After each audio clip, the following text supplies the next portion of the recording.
মধ্যপ্রাচ্য আবারও রক্তস্রোতে ভেসে যাচ্ছে। ইসরায়েল ও ইরান, দুই চিরপ্রতিদ্বন্দ্বী রাষ্ট্র, এখন মুখোমুখি যুদ্ধের সর্বনাশের সম্ভাবনায়। এই সংঘাত কেবল দুটি দেশের নয়, পুরো বিশ্বের স্থিতিশীলতা এখন ঝুঁকির মুখে। ফুটেজ: রকেট হামলা, জ্বলন্ত ভবন, আতঙ্কিত জনতা। ইসরায়েলি বিমান হানা দিচ্ছে ইরানের বিভিন্ন কৌশলগত স্থাপনায়, আর পাল্টা প্রতিশোধে ইরান দিচ্ছে ড্রোন, ক্ষেপণাস্ত্র ও যুদ্ধড্রোন। তীব্র ধ্বংস, সংঘাত, প্রাণহানি আর আতঙ্কিতে এই যুদ্ধ যেন গোটা অঞ্চলকে গ্রাস করে নিচ্ছে। ফুটেজ: শিশুদের কান্না, মা-বাবার আহাজারি, ধ্বংসস্তূপে লাশ। এই যুদ্ধ কেবল বোমা আর গুলি নয়, এই যুদ্ধ মানুষের কান্না, জীবন হারানোর স্বপ্ন আর একটি গোটা প্রজন্মের অন্ধকার ভবিষ্যৎ। গ্রাফিক্স: বিশ্বের মানচিত্রে আগুন ছড়িয়ে পড়া দেখানো হয়।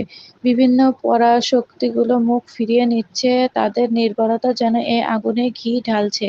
শেষ অংশ: গম্ভীর ভয়েস: এই সংঘাত যদি আজই থামানো না যায়, তাহলে আগামীকাল হয়তো পুরো মানবজাতিকে এর মূল্য চুকাতে হবে। এই ভিডিওটিতে আমরা তুলে ধরেছি ইসরায়েল ইরান সংঘাতের পেছনের বাস্তবতা, কূটনৈতিক চক্রান্ত এবং এর সম্ভাব্য পরিণতি। দেখুন,